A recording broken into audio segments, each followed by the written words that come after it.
You have a way of, you have a way of firing somebody up or what?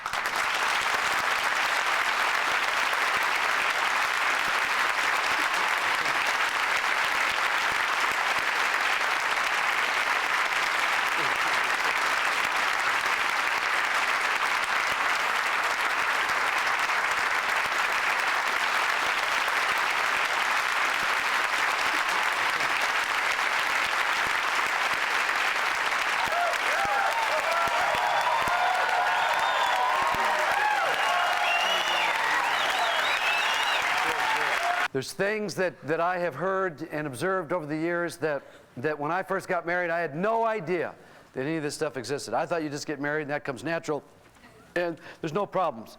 And I soon discovered there were lots of problems. I still hear stories about people in their 60s and 70s that enjoy the sexual experience as much as they did in their 20s and 30s. I'm thinking, wow, that's incredible. You know, I can hardly wait. You know, they say that people who bald in the front of their head are great thinkers, like I am here, right?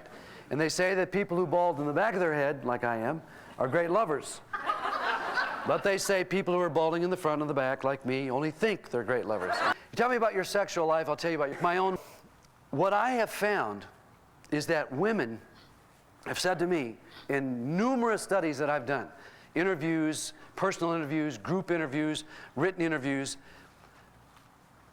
what do men tend to do? Because one tends to dominate, one tends to control. Men have a very difficult time connecting with their wife emotionally. They just can't do it.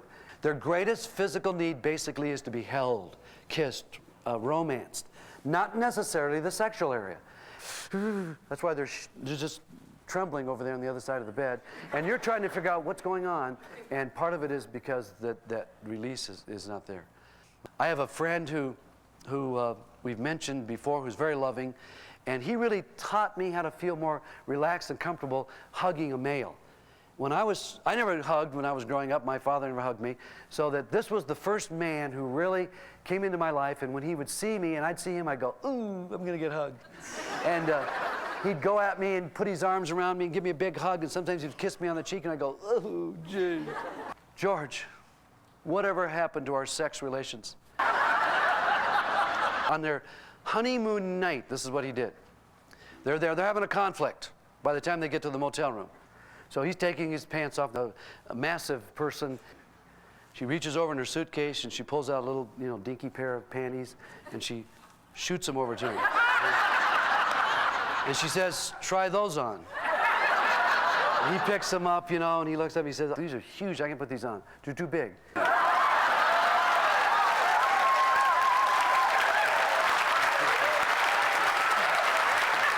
So I came back in the house, I said, Norm, it's amazing what I just saw. You're not going to believe this. And here was the male duck on top of the female duck. I mean, right on top of it. And reproducing, but it was biting.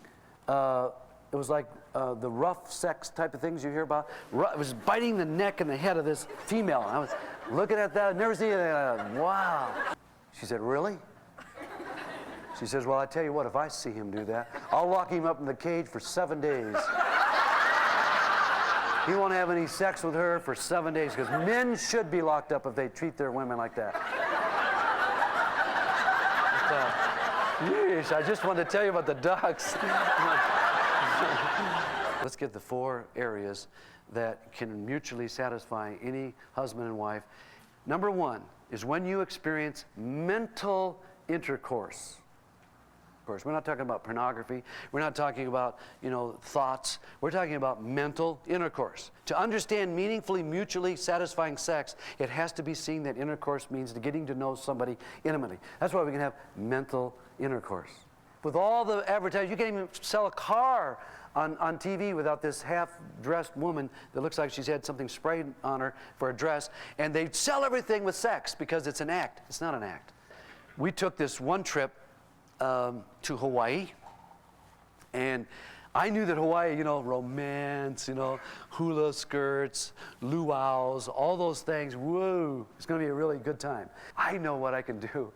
My wife loves to tour, and we're going to have a luau tonight. Everything's romantic.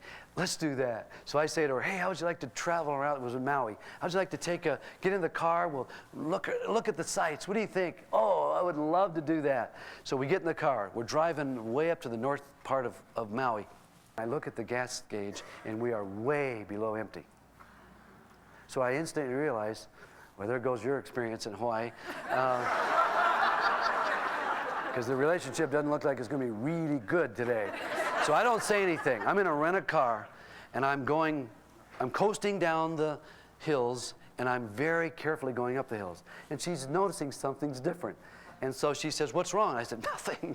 Nothing's wrong. We're doing just great. I'm just thinking, we went another mile. Just keep going. So we get up the top of this one hill, and I decide that I'm going to put it in neutral. When I stepped on the clutch, it wasn't the clutch, it was the brake. And so when I stepped on it, I want to push the clutch in to shift. I hit the brake. Wham! We skidded in the middle of the road, and I slammed my wife against the dash, and her head went up against the windshield, and I'm going, oh my gosh. She said, what are you doing? And I didn't say it, but I said, well, I'm basically wrecking our sexual experience. Because there's a sign on the freeway that says 3 miles to Intercourse. It's a town in Pennsylvania, Intercourse, Pennsylvania. It's right there. It's an Amish town, actually. And but when you're on the road and you see 3 miles to Intercourse, you think, whoa. Second area, emotional intercourse. Major part of being able to pick the sexual fruit off of your marriage is to know each other emotionally. Major part of health. And he said to his wife, I want to talk to you about our sex life. She said, all right. He said, I'm really frustrated with what's going on in our marriage. And she said, well, what is it? And he said, well, I feel like we are playing the cup game. And he says, I feel like on our dresser are 3 cups upside down. And that when I come home and say, gosh, I want to be involved with you sexually, or I start romancing you, so you'll respond, you'll say, hold it.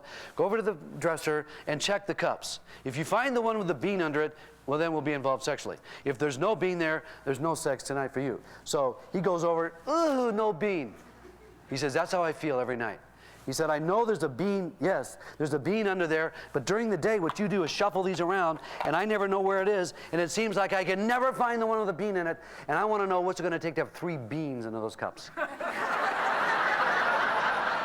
She said, I am like your favorite fishing rod and reel, sexually. She said, now when we were first married, what happened sexually to us? How far could you cast me sexually? Woo, there it goes, all right. He said, I could cast you a long ways and almost as often as I needed to. And so she said, well, what's been happening over the last 15 years in our marriage? He said, I don't know. She said, you never take care of the reel. You never wash the salt water off of it. You never oil it. Now it's all rusty. You never, maintain your pole. You never fix the eyelets. You know, the lines never changed. So now what happens when you cast me? So you try to cast me, and what happens is that it backlashes. See it?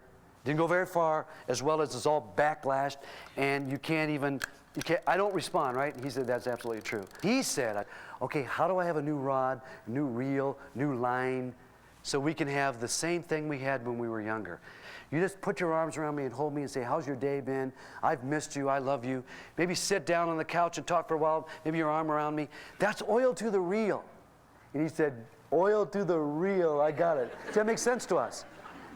Because what she's saying is relationship. Sex is not an isolated event.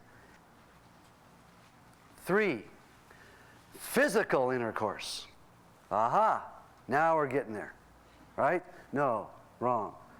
Physical intercourse is touching, hugging, kissing, romancing.